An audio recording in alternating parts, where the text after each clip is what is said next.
जो बुराई किसी भी शोबे में है वो इस शोबे में भी है। तो मैं अपने वीडियोस में भी कहा है कि लड़कियों को भी कहा ख़ास तौर पे कि वो जो जब उनको कोई बुलाए प्रोडक्शन हाउस में, वो ऑफिस टाइम में जाएं और लोगों के ऑफिस में, मतलब ऑफिस में मिलें।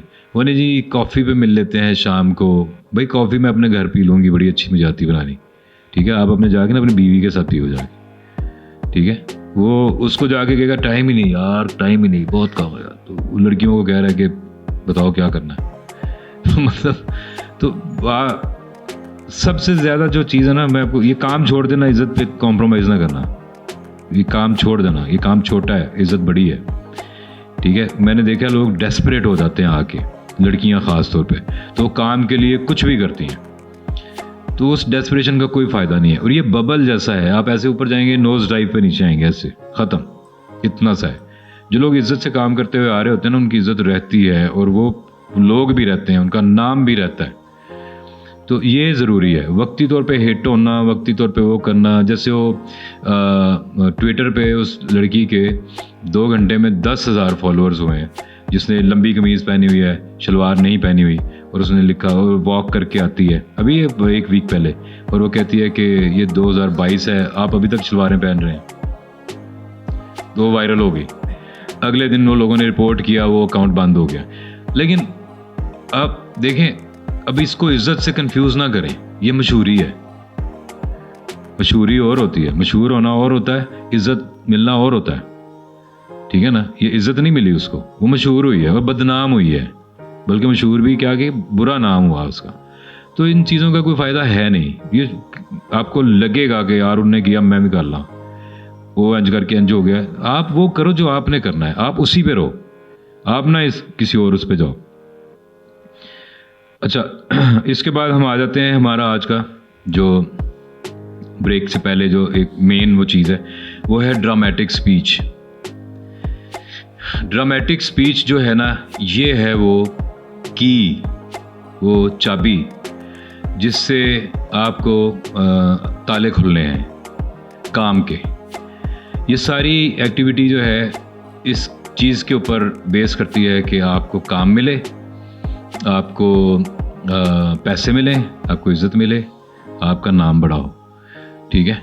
और इसीलिए आपको पहले ये चीज़ें सिखाई गई कि आपका थोड़ा सा दिमाग खुले, थोड़ा सा आप कहानी के अंदर आओ, थोड़ा सा जो 5W वाली हमने की एक्सरसाइज, फिर हमने डायलॉग को पकड़ लिया कैसे है। अब हमारे हाथ में ग्रिप में 2-3 चीज़ें आ गई हैं। अगला जो स्टेप है वो है ड्रामेटिक स्पीच। ड्रामेटिक स्पीच जो है वो चीज़ है जो हम ऑडिशन के लिए प्रिपेयर करेंगे। ये वो चीज़ है जो आप, जब कोई आपको कहेगा कि एक्टिंग करके वहा दिन की आंदा है, या आप कहीं जाएंगे टीवी चैनल में, प्रोडक्शन हाउस में, तो वो कहेंगे कि आप कुछ करके दिखाएं, तो ये वो चीज़ है जो आप करेंगे।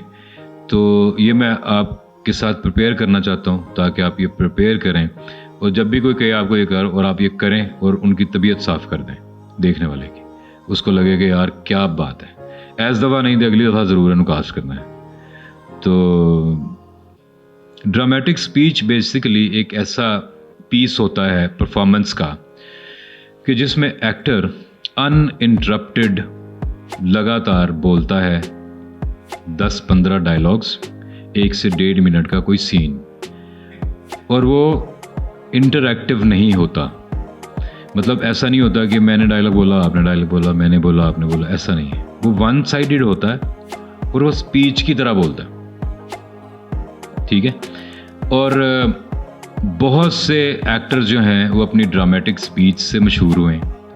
बहुत से एक्टर्स हैं जिनकी ये आपको नहीं पता कि वो जो ये कर रहा है इसको ड्रामेटिक स्पीच कहते हैं, ये आपको पता नहीं है।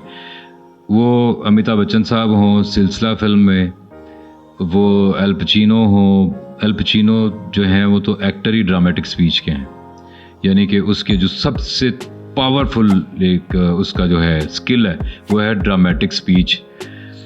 As an actor, as an artist, आपने अपना प्लस पॉइंट ज़रूर देखना है।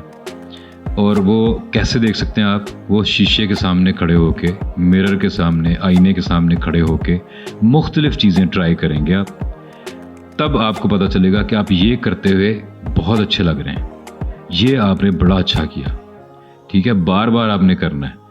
तो दूसरा तरीका ये होता है कि आप अपने आप को रिकॉर्ड करके देखें, लेकिन वो एक लंबी एक्सरसाइज है। कौन रिकॉर्ड करता रहे देखे, रिकॉर्ड करे देखे। तो आप मिरर के सामने खड़े होते हैं और आप बोलते हैं और उसी वक्त आपको खुद को नज़र भी आ रहे होते हैं। और दूसरा, मिरर के सामने खड़े होकर करने की प्रैक्टिस इसलिए दुनिया की हर एकेडमी में बताई जाती है कि आप अपने आप को सामने से देख रहे होते हैं, जैसे बाकी पूरी दुनिया देख रही है आपको। मैं अपने आप को देख नहीं सकता इस वक्त, समझ रहे हैं आप। मैं पॉइंट ऑफ व्यू पे खड़ा हूं, अपने पॉइंट ऑफ व्यू से मैं नहीं खुद को देख सकता। हाँ, जब मैं शीशे के सामने खड़ा हूँगा तो मुझे आपका पॉइंट ऑफ व्यू नजर आएगा कि आप मुझे कैसे देख रहे थे। तो शीशे के सामने ज़्यादा खड़े होके प्रैक्टिस करने का मकसद ये है कि इससे ये होता है कि आपको समझ आ जाती है कि लोग आपको कैसे देख रहे हैं, आप लोगों को कैसे नज़र आ रहे हैं। ठीक है, मिसाल के तौर पे मैं ऐनक लगाता हूँ नज़र वाली, तो उसका फ्रेम यहाँ करके है, तो मैं सारा वक्त ऐसे रखता हूँ, ऐसे देखता रहता हूँ। ऐसे बंदा थोड़ा सा अहमक सा लगता है। तो मैं शीशा देखूंगा और मैं जब देखूंगा कि यार मैं ऐसे क्यों देख रहा हूँ, असल फेस तो ये है, तो आपको समझ आएगी कि मैंने ऐनक चेंज करनी है, मुझे ये चेंज करने की ज़रूरत है। अच्छा, मैं बाल ऐसे बना रहा हूँ तो यहाँ से इस तरह का लग रहा हूँ, ये प्रोफाइल ऐसा आ रहा है, तो मैं इस तरफ से बनाऊंगा। और ये साइंस है, इसको समझो। ये साइंस इस तरह से है, शाहरुख खान हसीन आदमी नहीं है। शाहरुख खान का जो फेस है वो परफेक्ट वी बनता है। साइंस ये है ब्यूटी की कि जब किसी चेहरे का वी बन रहा हो, ये जॉ लाइन से वी बनता हो, यानी ऊपर से ऐसे और ऐसे, तो वो देखने में अच्छा लगता है। अब शाहरुख के अगर आप फीचर्स देखेंगे, मोटे होंठ हैं, मोटी सी नाक है, टिप ज़्यादा चौड़ी है, तो वो खूबसूरत उसमें नहीं आता। छोटा है, कद है, पीला रंग है, तो वो खूबसूरत लोगों में नहीं आता। लेकिन वो ओवरऑल उसका वी बनता है बड़ा परफेक्ट, इसलिए वो जो ब्यूटी की साइंस है उस पर पूरा उतरता है, तो वो अच्छा लग रहा है। जैसे कोई आवाज़ है, अगर वो एक ख़ास सुर में है तो कानों को भली लगेगी। किसी परिंदे की आवाज़ हो, आपको यार कितनी अच्छी है, बांसुरी की आवाज़ है, ठीक है। मोटरसाइकिल की भी एक आवाज़ है, सिलेंसर काट दो, है तो आवाज़ ही है। बुरी क्यों लग रही है? बुरी इसलिए लग रही है कि वो ना ब्यूटी का जो स्टैंडर्ड है ना, वो उसके साथ नहीं जा रही वो आवाज़। तो विजुअल ब्यूटी का जो स्टैंडर्ड है, जो साइंस है, वो ये है कि वी बननी चाहिए आपके फेस की। आजकल जो दाढ़ी चल रही है वो एक्चुअली वी बनती है उससे। आप ये देखें, ये वी बन रही है, इसलिए ये सज रही है सबके ऊपर। ये उस विजुअल साइंस के अंदर आती है। और ये आप ऐसे ही बना सकते। अगर आप ऐसे रहते हैं ऐसे, तो कितना अजीब लगता है आदमी। तो अगर आप ऐसे कर लेते हैं तो ये जॉ लाइन क्लियर हो जाती है थोड़ा सा ये करने से। सारे एक्टर ऐसे खड़े होते हैं, कोई एक्टर ऐसे खड़ा नहीं होता, सारे ऐसे खड़े होंगे ऐसे, ये निकाल के। ये जॉ लाइन से आप, ये जॉ लाइन नज़र आनी चाहिए। इससे आप हेल्दी लगते हैं, एनर्जेटिक लगते हैं और आपका फेस शार्प आता है। ये गोल हो जाए, डबल चिन बन जाए, खा खा के मेरी तरह ये यहाँ से वो हो जाए, तो वो फिर आप स्क्रीन पे उतने अच्छे नहीं आते। तो हमने इसको साइंटिफिकली भी लेना है। टैलेंट अलग चीज़ है, टेक्निक अलग चीज़ है, समझ रहे हैं मेरी बात। और फिर कैमरे की टेक्निक अलग चीज़ है कि कैमरे में आपने कैसे अच्छे नज़र आना है, ठीक है। फिर उस कैरेक्टर की टेक्निक अलग है। एक गुस्से वाला आदमी तो ऐसे रहेगा, ठीक है, मज़ाहिया आदमी तो ऐसे रहेगा, वो इस तरह फेस रखेगा।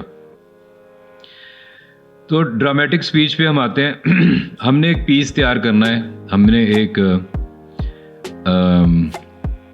यार मुझे पूरा याद नहीं, लेकिन मैं ट्राई करता हूँ। एक पीस मैं आपको सुनाता हूँ, आपको थोड़ी समझ आ जाएगी। इधर ही कर लेते हैं।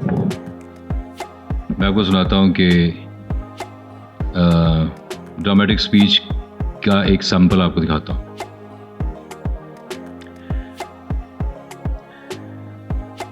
सांस लेना, सांस लेते रहना जिंदगी नहीं है, जिंदा रहने की आदत है। एक सिफर हो तुम लोग, सिफर से शुरू होकर सिफर पे खत्म हो जाते हो। जो तुम सोचना चाहते हो सोच नहीं सकते, जो तुम कहना चाहते हो कह नहीं सकते, जैसे तुम जीना चाहते हो जी नहीं सकते। प्यार, मोहब्बत, दोस्ती, देश प्रेम, ये सब के सब खोखले लफ्ज हैं, इनका हकीकत से कोई वास्ता नहीं। अब भी वक्त है। जो तुम्हें बता रहा हूं उसे ध्यान से सुनो। कहो कहो कि झूठ की जिंदगी, बनावट की जिंदगी तुम नहीं जियोगे। कहो कि तुम आजाद हो, खोलो ये खिड़कियां। कहो कि तुम आजाद हो, तुम आजाद हो।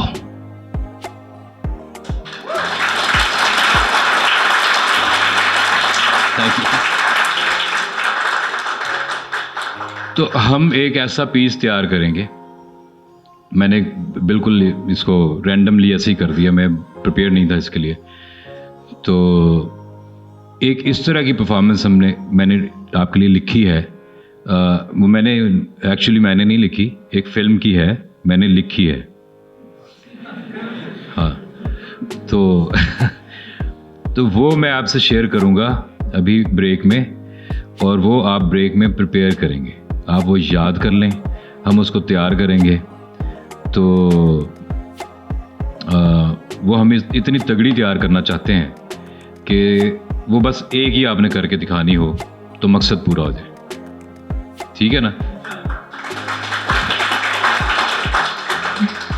तो उसमें लाइनें भी अच्छी हैं, वेरिएशंस भी है उसके अंदर, अप्स एंड डाउन्स भी हैं, थोड़ा सॉफ्ट भी होता है, थोड़ा सा दुखी भी होता है, क्योंकि रेंज दिखानी होती है ना। एक आपने अपने एक्सप्रेशंस की, अपने स्किल की रेंज दिखानी होती है कि मैं ये भी कर सकता हूँ, मैं लाउड भी जा सकता हूँ। क्योंकि आप याद रखें कि जो परफॉर्मेंस जितनी जैसे टीवी है ना, टीवी में ऐसा पॉसिबल है कि एक एक्टर एक्टिंग कर रहा है तो आप कैमरा जूम करते जाएंगे, उसके चेहरे पे आ जाएगा, तो उसकी आंखों में, पलकों में नमी है और आंसू रुके हुए हैं, तो वो भी दिखाई देगी। तो ये बहुत क्लोज जा सकता है। ठीक है, थिएटर में ऐसा क्लोजअप तो लग नहीं सकता। थिएटर में कैसे आप उसके, थिएटर में तो पूरा बंदा नज़र आ रहा है। तो आपने एक ऐसी चीज़ प्रिपेयर करनी है, क्योंकि आपने तो लाइव लोगों को यह जाके दिखाना होगा ना। वो बंदे बैठे होंगे, कहेंगे अच्छा कुछ करके दिखाएं, तो आपने उनके लिए करना है। तो कोई ऐसी चीज़ हम करते हैं प्रिपेयर जिसमें वाइड रेंज हो एक्सप्रेशंस की, जिसमें थोड़ी बॉडी लैंग्वेज भी आए, हाथ हिलाने हों, कुछ कभी ऊंचा बोला, कभी सॉफ्ट हो गए, कभी दुखी हो गए, कभी इस तरह करके। तो वो एक बड़ा अच्छा एक पीस है, वो मूसा अभी आपको शेयर करता है, व्हाट्सएप कर देता है। और हमारी ब्रेक में है 10 मिनट अभी, तो उसमें 1 घंटे की आपका ब्रेक है। उस ब्रेक में आप चाय का कप पकड़ें और उसको याद करें। ठीक है, और वो याद करना है आपने, वो पीस पूरा याद कर लेना है। मैं आपको वीडियो भी सेंड करूँगा वो लाइंस बोल के, ताकि आपको वो समझ भी आ जाए कि हम रेंज क्या देख रहे हैं, कितना इसको हमने वेरिएट करना है एक्सप्रेशन को। तो वो वीडियो और वो लाइनें याद करके वापस आके हम इधर वो परफॉर्म करेंगे। ठीक है, और ये चीज़ है जो एक्चुअली मैंने कल करनी थी, लेकिन मैंने आज इसलिए की है ताकि हम इसको पक्का कर लें। तो अभी इस 10 मिनट को हम थोड़ा सा यूज़ कर लेते हैं। ड्रामेटिक स्पीच की समझ आ गई ना, कि वो होती इसलिए है कि उस एक्टर को थोड़ा सा मार्जिन देते हैं, कि वो उसकी जगह भी बन रही होती है फिल्म के अंदर, सिचुएशन के अंदर, और उस एक्टर को भी मौका मिलता है कि वो करे, अपनी रेंज दिखा सके, तो उसको बोलते हैं। और ड्रामेटिक स्पीच का जो किंग है वो एल पचिनो है। एल पचिनो एक एक्टर है, नाम इतना मज़ेदार नहीं है, लेकिन एक्टर वो सबसे बड़े। तो मुझे भी अच्छा नहीं लगता था नाम, ज़रूर उसकी फिल्में देखिएगा, गॉडफादर में भी थे। तो वो उससे अच्छी ड्रामेटिक स्पीच कोई नहीं करता।